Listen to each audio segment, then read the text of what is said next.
Hello, everybody. I am talking to you from the Eastern Cape province of South Africa, from Rhodes University, based in a city called Makhanda, previously known as Grahamstown. And the city is a really good representation of the inequalities of South Africa, where we have the western side, the affluent side, where the university is found, and then on the eastern side of the city, a much more densely packed suburbs, where people live in more impoverished circumstances. They're going up the hill behind the cathedral. But I'm going to be talking not about the communities out there, but rather thinking about the university as a community, and particularly our students and their sexual and reproductive health.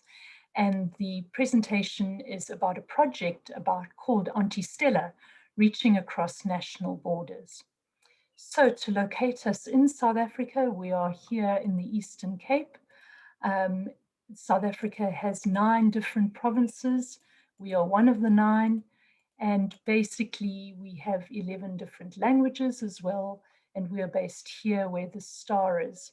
And to give you a sense of the extent of our province, which this is the border here, this province could fit England into it 1.5 times. So it's a very diverse, mainly rural province, where most of the people are people from the Amaxhosa ethnic group. So just to go more broadly into Africa itself, there are concerns about sexual and reproductive health of youth across many African countries. And this has been influenced by rapid urbanization, shifts in traditional sexual practices. And here we're talking mainly about heterosexual practices because, as you might know, in parts of Africa, other forms of sexuality are frowned upon. So people are influenced by Western media and by capitalism. And because of the rapid urbanization, there has been an elevated incidence of sexually transmitted infections due to poverty, due to the influence of gender-based violence.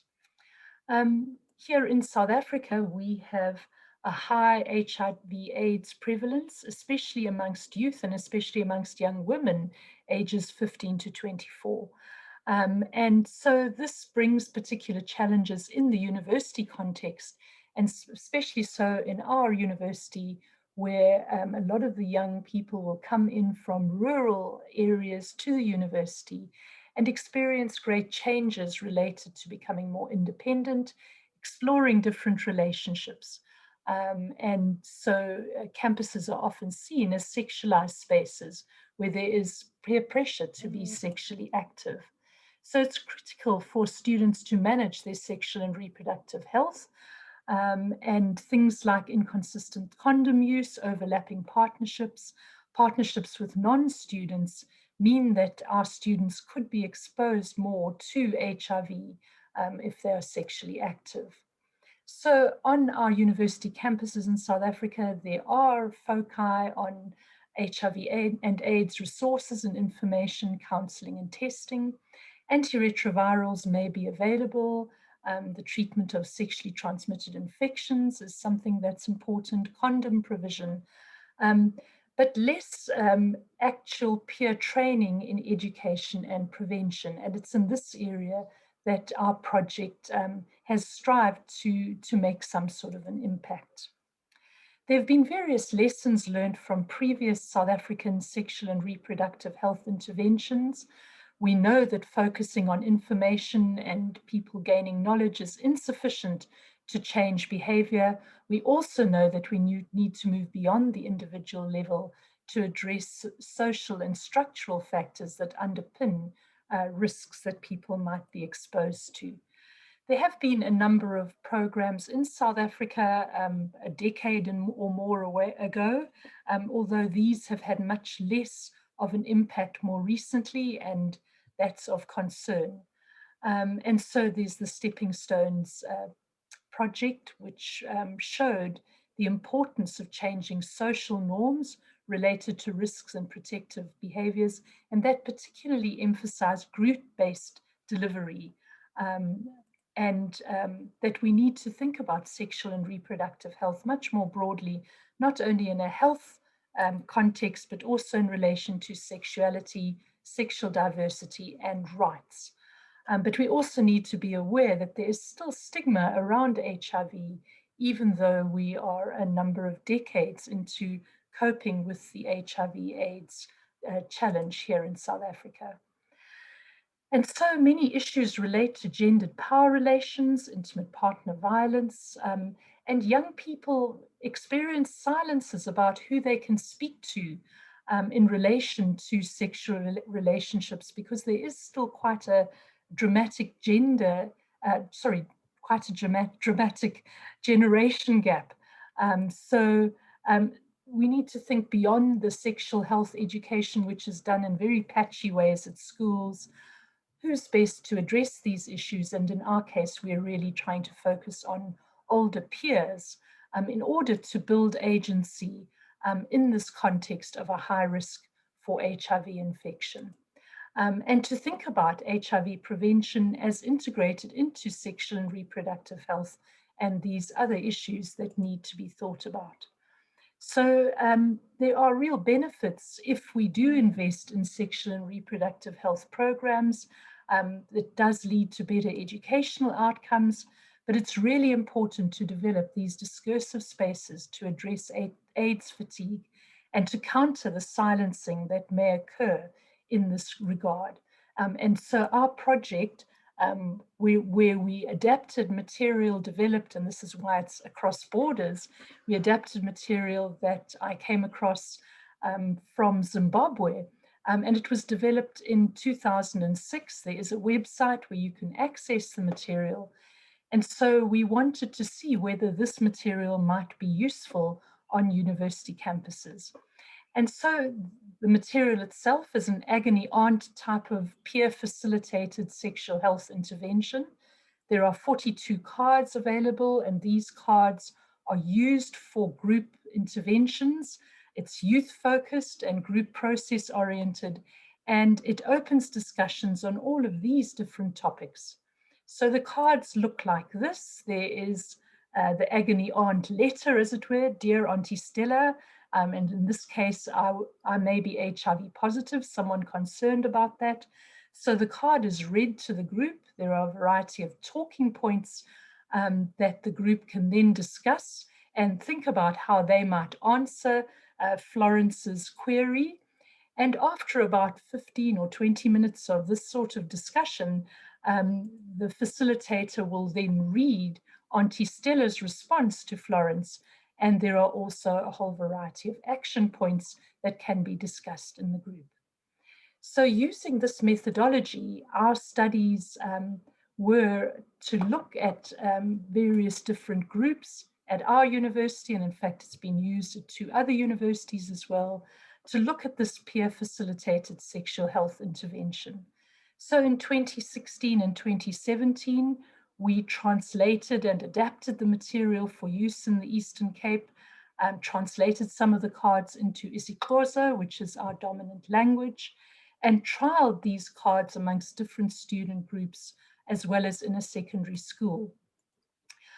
We then moved into a second phase to really consider the methodology more closely. Could we broaden the number of groups that we used it with? So for example, one of the students last year, one of the graduate students, proposed and ran the program with postgraduate men from other African countries to see whether it might be helpful to expose various attitudes and to shift ideas about sexual and reproductive health. And then there is a third phase still to come. So there are a whole variety of different topics on the cards, and I just put in various of the topics here. For example, transactional sex would be dealt with cards 12 and 17 and 36. In South Africa, younger women having sex with older men called sugar daddies or blessers can be a way for young women to actually get various things that they otherwise can't afford. But of course, that has all sorts of negative impacts potentially. Then there are health-related challenges, so HIV positivity, cervical cancer, 19, what are antiretrovirals? There are specific HIV-related topics, 14, 19, 22, 38. And then it also deals with social pressures around certain topics like number 6 and number 33, and then about issues around gender-based violence, such as cards 16 and 36. So there are a variety of different topics that get used in the groups, and our research looked at the way in which students responded to the cards. And the emerging themes showed that there were various tensions or contradictions in participants' dilemmas. Students are knowledgeable about some aspects of sexual and reproductive health and HIV transmission. Many of them do have relatives living with HIV using antiretrovirals, but there are a number of misconceptions where they wanted more information, such as can you be reinfected if you are HIV positive, myths about condoms, myths about childbearing and infants breastfeeding, and so on. So the four main areas where tensions were identified is around them having knowledge, but not necessarily translating this into their own sexual practices, for example, inconsistent condom use. They are aware of certain of the risks, but they also deny their own vulnerability, somehow thinking that being at university and being more educated maybe protects them. They're also very aware about their rights, but when are those then translated into taking action? And finally, there's a sense of HIV awareness, but also stigmatization. So this material was found to be very useful because it opened discursive spaces around their experiences and their concerns. It illustrated the complicated context of decision-making for young people at the university.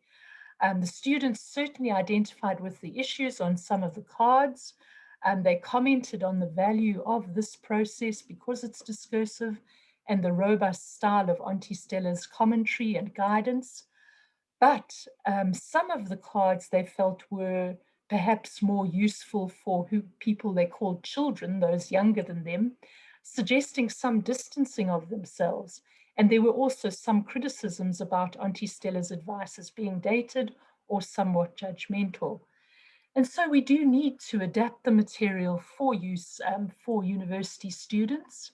And we need to think about who facilitates. It certainly seemed to be very helpful to have slightly older peers facilitating the groups. We need to think about the training that's needed because facilitators need to have real knowledge to keep it participatory, but also to be informed.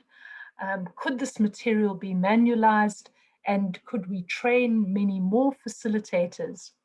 So the material seems to be an effective method. It's peer-led and participatory, enabling a diversity of views, but the material needs to be further updated and customized with further exploration of the utility of the cards in the first language, the home languages of the students.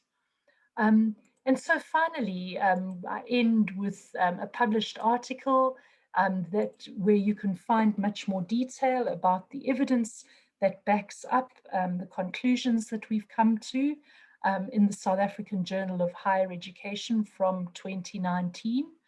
And I want to end with thanks to the students who participated and with Paulo Freire's quote, that knowledge emerges only through invention and reinvention, through the restless, impatient, continuing, hopeful inquiry that human beings pursue in the world, and with each other.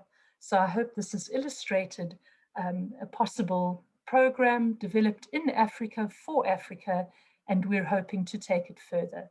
Thank you very much for listening, and I hope you have a good day further. Thank you and goodbye.